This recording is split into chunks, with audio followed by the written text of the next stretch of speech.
I just wanted to say, for those who have been watching my videos, thank you so much. And I would please ask to leave a comment, like my videos, and subscribe so I can build this channel. Again, thank you. Luka Magnotta, born Eric Clinton Kirk Newman, was born on July 24th, 1982, in Scarborough, Ontario. He was the first of 3 children. His father was diagnosed with schizophrenia in 1994. Magnotta would later also be diagnosed with schizophrenia. This allowed him to receive a disability allowance, which he supplemented with prostitution. In 2003, Magnotta began appearing in gay adult videos. He also worked as an exotic dancer and appeared as a pinup model in 2005. He legally changed his name to Luka Magnotta on August 12, 2006. In 2007, Magnotta attempted television notoriety by appearing on several reality TV shows. Magnotta also created many social media accounts in which he claimed himself to be a successful model. In 2005, Magnotta was convicted of 1 count of impersonation and 3 counts of fraud. He had taken advantage of a mentally disabled young woman by convincing her to apply for credit cards so he could use the credit cards for himself. He was also accused of assaulting the woman. He pleaded guilty and received 9 months conditional sentence with 12 months of probation. The court noted that at the time, Magnotta had significant psychiatric issues and did not always take his medication. In 2010, Magnotta posted a YouTube video titled "One Boy, Two Kittens," in which he deliberately suffocated 2 kittens in a vacuum-sealed bag. He went on to publish a second video of himself drowning a cat in a bathtub. A third video showed him feeding a cat to a python. In January 2011, a private Facebook group identified Magnotta as the person in these videos. The internet community that had identified Magnotta reported the incidents to the authority, warning that after committing acts of animal cruelty, he might pose a threat to humans. The internet community's investigation was chronicled in a 2019 true crime docuseries on Netflix. After receiving the complaint, an investigation began, but Magnotta was unable to be found due to his extensive travels. John Lin, also known as Justin Lin, was born on December 30th, 1978, in Wuhan. He came to Canada in 2010 to start a new life and to study computer engineering. He attended Concordia University in Montreal, Quebec, Canada.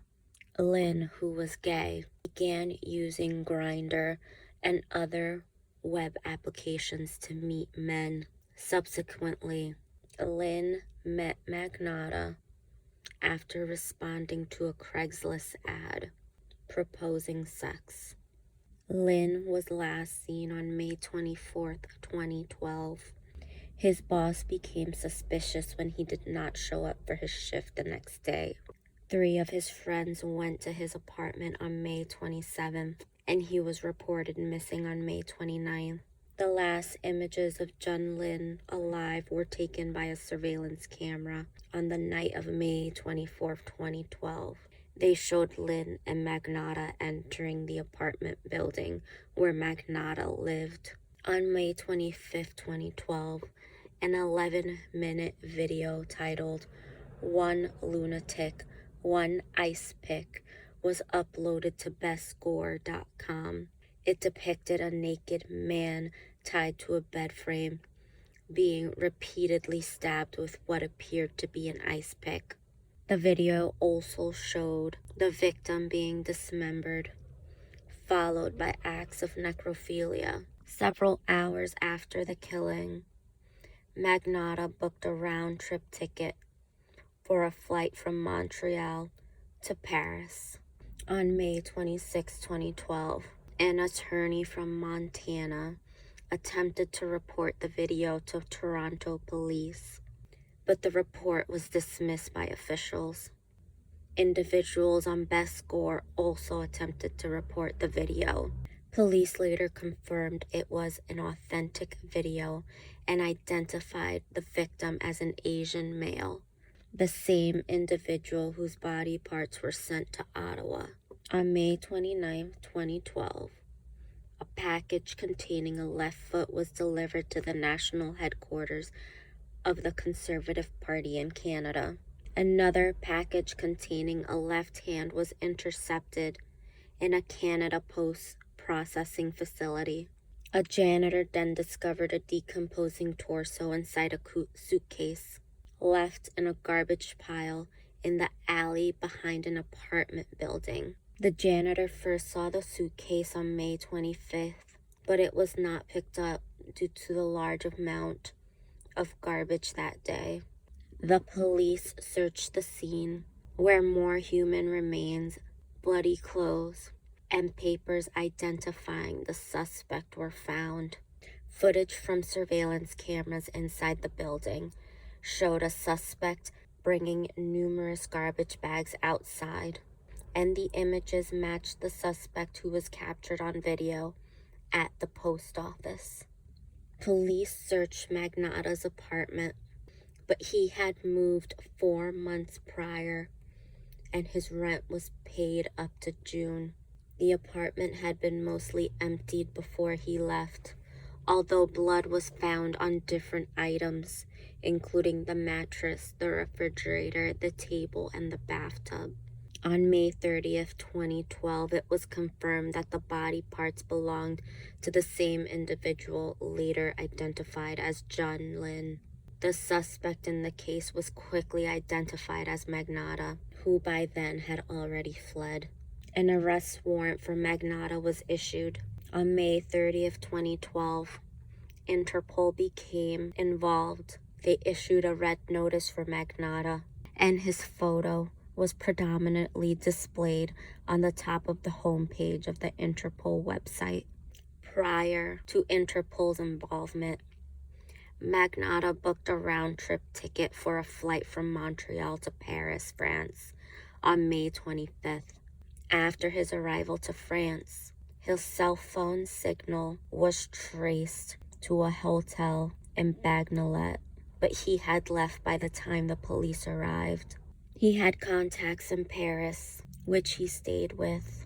He then stayed with a man for 2 nights. Magnotta then boarded a bus bound for Berlin, Germany. However, on June 4, 2012, Magnotta was apprehended by Berlin police at an internet cafe where he was reading stories about himself. He tried giving fake names before admitting who he was. His identity was confirmed through fingerprint evidence. He was extradited to Canada. On June 19, 2012, Magnotta appeared in court by video link to plead not guilty to all charges. Lawyers requested a trial by jury. On April 12, 2013, Magnotta was indicted on charges of first-degree murder, offering indignities to a human body, distributing obscene materials, using the Postal Service to distribute obscene materials, and criminal harassment. During the trial, the defense argued that Magnotta was in a psychotic state at the time of the crimes and could not be held responsible for his actions.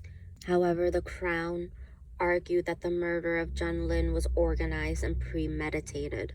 Magnotta chose not to testify during the trial. After a 12-week trial, the jury of 8 women and 4 men returned a verdict of guilty on all charges. Magnotta will serve a mandatory life sentence and will be eligible for parole after 25 years.